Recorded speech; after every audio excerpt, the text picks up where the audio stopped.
ကျေးဇူးတော်နှင့်ပြည့်စုံတော်မူသောမာရတ်ခင်မအားမင်္ဂလာရှိစေတည်းဖျားသခင်သည်သခင်မနိုင်ကျင့်ဝတ်တော်မူ၍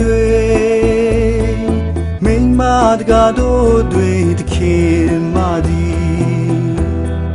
မူမြတ်တော်မူသည်သခင်မ၏ဝန်တော်၌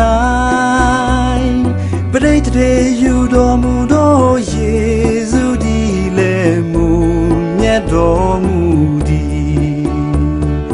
မြတ်စွာဘုရား၏မေတော်တန်ရှင်တော်မာရိယာ